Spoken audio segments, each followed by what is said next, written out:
Hey there, thanks for tuning in. I'm Kyle Brotherson and you're watching Dirt Bike Channel. Today we're going to review this YZ65. Stick around.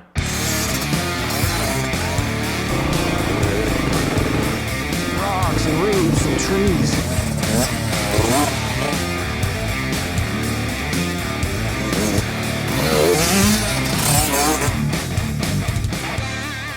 So yeah, this is the 2018 YZ65 and we want to do a full review on this. Now I've got Konnor, my son here. Konnor is 11 and Konnor has put almost 30 hours on this. Kase has ridden it a little bit, but I would say Konnor probably has 28 of those hours on the bike, wouldn't you say? Yeah. And so what's been your overall feeling with this bike so far? Well, overall this bike's been pretty good. I like how the clutch is easy to pull in and I like the brake. So this has got a steel braided clutch. It's not a hydraulic clutch, but you still find that this is easy to pull? Yeah. It is. Cool. So we got this bike about a year ago, and when you first saw that it wasn't orange, did you think it was? What was your thought? Did you think it was going to be a little bit worse, a little bit better? What were you thinking? I thought it was going to be a little bit worse, but I think it's just as good as the KTM. That's pretty awesome. So when you first got it, you were thinking it was going to be a step down because it wasn't orange, and you'd had a couple orange bikes before that, and even you had a Honda, but now you actually really like this? Yeah. That's cool. So if you were going to pick between that KTM that's sitting there just out of the frame and this Yamaha, which one would you pick? Maybe the Yamaha. You'd pick the Yamaha. Now that's pretty awesome. This is one of the things that I love about doing this job is we're not just being brand loyal. We're actually testing the bikes and seeing what we like. But it has some really, really cool features to it. And I think I agree with you. For the type of rider that I am, I think I'd actually prefer the YZ. I like the sound of it. I like the way the power comes on. Now, Konnor, does this have as much low-end power? Does it have less, more? When we're just down in the low end and we're just starting out, how do you think the power is? Is it powerful or is it a little soft? What do you think? It's a little soft in the beginning, but then when it gets up into higher RPMs, then it just rips. Yeah, I would totally agree with that. I think this bike is a little bit softer than like a KTM 65, but once you get this thing on the pipe, this thing is absolutely screaming and it makes me smile. And this bike will carry me up. I've taken this bike up a ton of different hills, wheeling all the way, and this thing is actually really fun for me to ride, even though I'm way too big for it. It's amazing what these little bikes can do. So this 65, we've got 30 hours on it.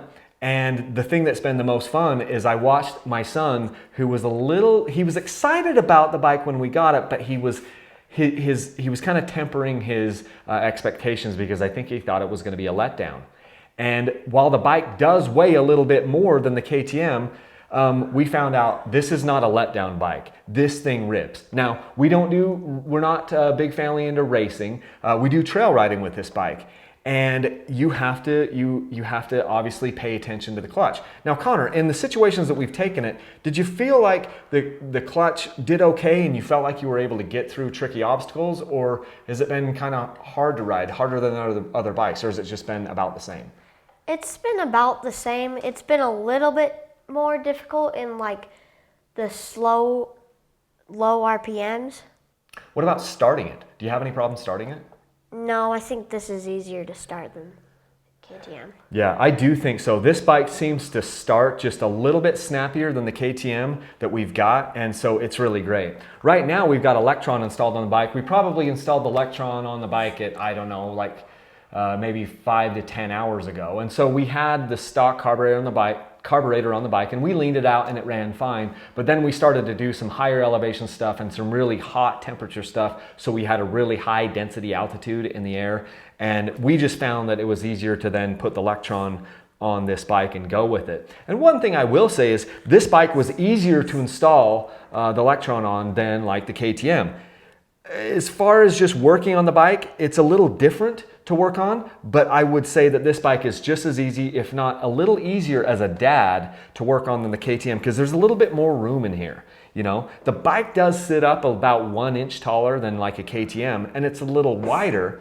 So we've put Konnor on it primarily. But did you think the bike was too tall for you, or did you like the fact that it was a little bit higher? I liked the fact that it was a little bit higher. Okay, and so that's something to keep in mind. If your son is a little bit taller, this is a good bike. If he's on the short side, this bike is going to feel a little bit taller because of the way that it sits off the ground and the way that the seat is and the way that the ergonomics are and the rider cockpit makes this bike feel about 2.5, maybe 3 inches taller than like a KTM 65.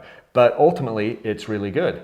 One interesting thing about this bike is it only has one radiator on one side. On like a KTM 65, you're going to have it on both sides. Yamaha has figured out how to make the bike cool on just one radiator, and I'm all for that. You know, the more simple that we can make this bike, the better. I also love how they put a regular fuel petcock on this bike. This is a petcock that you will find on the Yamaha big bikes or a lot of other style bikes. It's the turnstile petcock, and I like that. They did not do that on the KTM, so that's one place that this really beats out the KTM. Interestingly enough, on the clutch, even though this is a steel braided clutch wire, whatever they've done with this thing, this is actually a little easier to pull. We were talking about with the boys, it's a little easier to pull this clutch than it is the KTM, hydraulic clutch. So that's not a downgrade here either, really, in this situation. And once this starts to feel, a little bit nastier, then we can replace our clutch cable. So, Konnor, it's got 6 speeds, right? How fast do you think this thing goes? 50, 55. It's pretty dang fast, isn't it? So have you ever even been in 6th gear? Yeah, on a dirt road. On a dirt road. But do you think you've maxed out the top speed on this thing? Probably not. I don't think you have either. This bike, it's been really fun to watch the boys, and both of them have been riding it. And even though Case isn't mic'd up, Case was a little hesitant to ride this bike because it was a little bit taller. But you've had, the last couple times you've ridden it, and you've liked it too, right? Yeah, I feel like it's not really much harder anymore. Yeah, it's a really, really good bike. Now, they don't come with Forest approved spark arresters. I still haven't put one on this bike because we've got too many bikes that we're outfitting, but this thing really does scream. We went ahead, did we put new tires on this bike? No. We're still running the stock tires, so we probably need to change those out. These are like the Maxxis tire, so we're probably due for a tire change.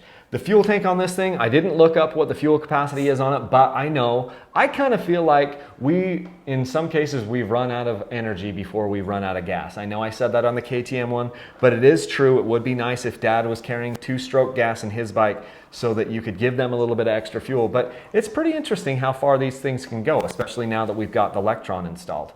As far as changing your air filter, you do need tools to get into that. You need an 8mm socket to get the seat off, and then it's it's okay, it works. It's a pretty decent air box, but I don't love that as much as the KTM. As far as other servicing of the bike though, it's been dynamite, it's been easy to work on.